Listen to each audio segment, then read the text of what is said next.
देखो आईक्यू क्या है, उसका एक फार्मूला होता है। इनका स्कोर हो गया 150 और 150 आईक्यू का मतलब है कि आइंस्टीन बनने ही वाला है ये आदमी। तो समझ रहे किसी का 200 आईक्यू कैसा होता होगा। सी से पेपर देखा, question 1 C, question B 2 D, question 3 20 minute में हो गया, नेक्स्ट पेपर लाओ। और कुछ लगे हुए हैं, अच्छा 3 घोड़े बेचे 2 खरीदे, 3 बेचे 2 खरीदे। तो ये है खेल। अब समझ में आ गई कैसे निकालते हैं आईक्यू।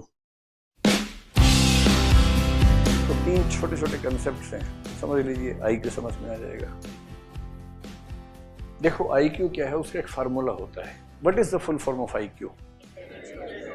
इंटेलिजेंस कोशिएंट, है ना, सिंपल सा है। कंसेप्ट है mental age upon chronological age into 100, that's all. What is quotient? Anything measured in 100 becomes a quotient। तो क्योंकि 100 पे मेजर कर रहे हैं, so it is a quotient। Mental age upon chronological age into 100 is IQ. तो आपको अपना intelligence quotient नापना हो, 3 चीजें चाहिए आपको सिर्फ। What is chronological age? This is the age of the person, physical as.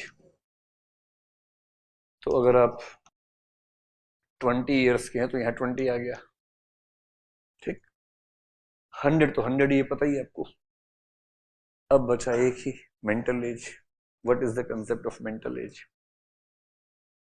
और एक सिंपल सी बात है, अगर एज मान लीजिए 20 है, अगर इसकी मेंटल एज भी 20 निकली तो रिजल्ट क्या आएगा? 100 आएगा।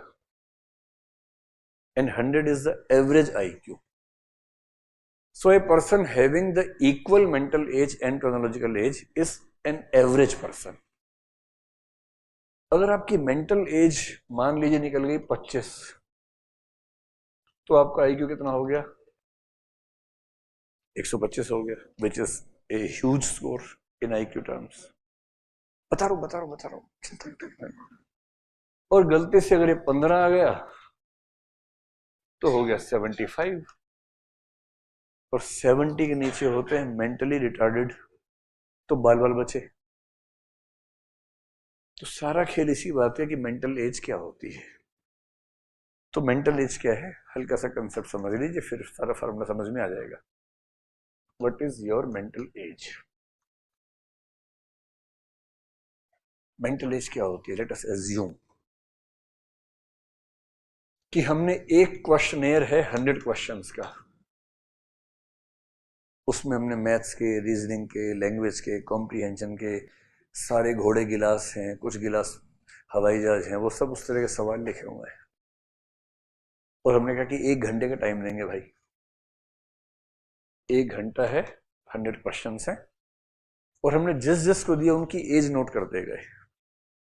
तो 20 साल के 100 बच्चों को दिया, 21 के 100 बच्चों को दिया, 22 के 100 बच्चों को दिया, ऐसे हर उम्र के 100 बच्चों को ये पेपर दिया।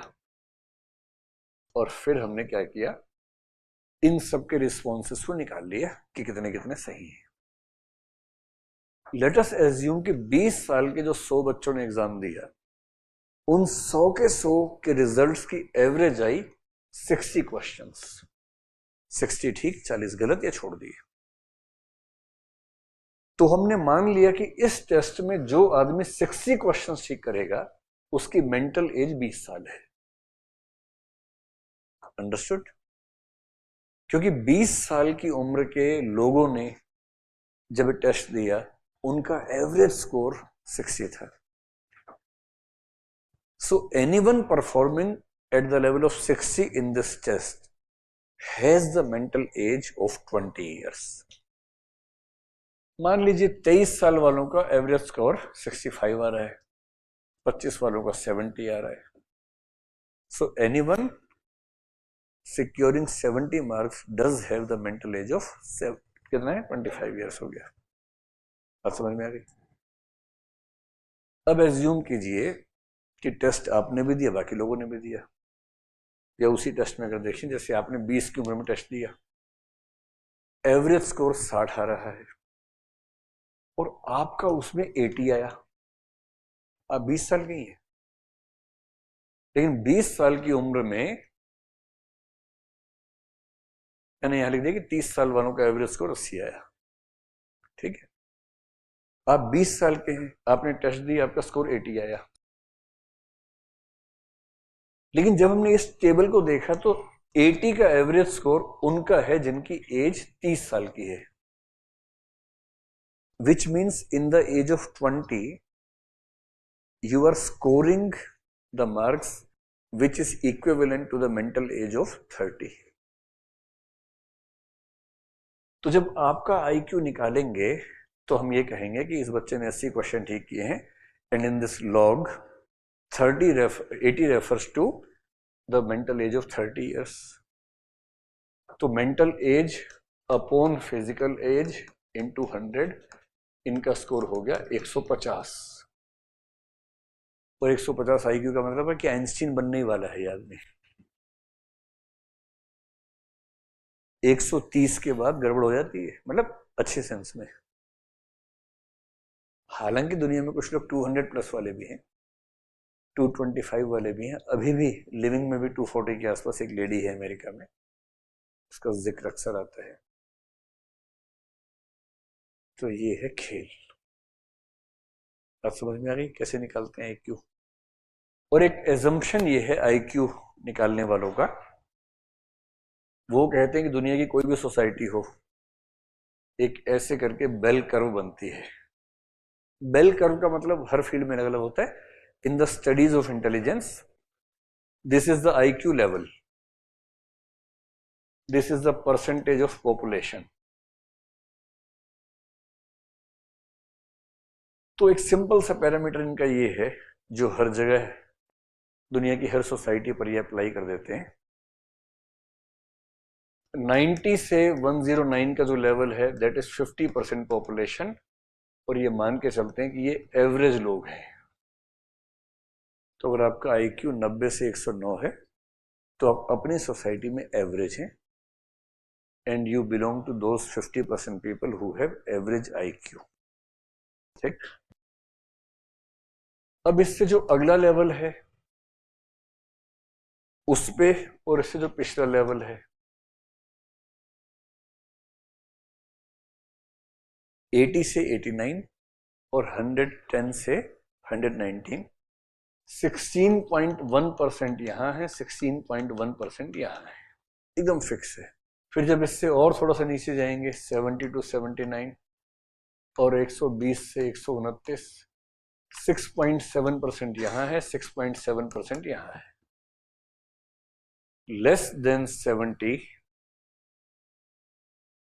एंड मोर देन 129 से ज्यादा या 130 या उससे ज्यादा, this is 2.2%, this is 2.2%, and this happens to be 100%. This is a formula of IQ distribution in a society. तो अगर आप खतरनाक टाइप के इंसान हैं तो आप यहां होंगे 120 प्लस, 130 प्लस में 2.2% आते हैं, और वो 250 तक जाते हैं, किसी किसी का वहां होता है। तो समझ रहे किसी का 200 IQ कैसा होता होगा। सी से पेपर देखा, question 1 C, question B 2 D, question 3 A, question 4 ये, 20 मिनट में हो गया, नेक्स्ट पेपर लाओ। वो कह रहे हैं अगले साल होगा, अब नेक्स्ट पेपर हो गया इस साल का। ऐसा IQ खतरनाक। और कुछ लगे हुए हैं, अच्छा 3 घोड़े बेचे 2 खरीदे, 3 बेचे 2 खरीदे, 3 माइनस 2, 3 माइनस 2 1, हाँ 1। अब वो क्या करे बेचारा, उसका IQ मान लीजिए 80 है, तो बड़ी मुश्किल से मैथ से निपट रहा है किसी तरह से। But this is mathematical IQ है ना, उस इंटेलिजेंस के बेस पे अपने नाप पर, तो वैसा IQ है। May be in special intelligence अलग लेवल्स हो जाएंगे, म्यूजिक में अलग लेवल्स हो जाएंगे। So could you understand the concept of IQ? अब इस इसलिए इस टेस्टिंग को लेके डाउट होता है कि जो इलिटरेट लोग हैं कैसे निकालें। तो तरीके हैं वैसे कुछ, वो वर्बल क्वेश्चंस बोल के पूछते हैं, आंसर लेते हैं, उस बेस पे अंदाजा लगाते हैं. But yes, there is a doubt about the objectivity of test.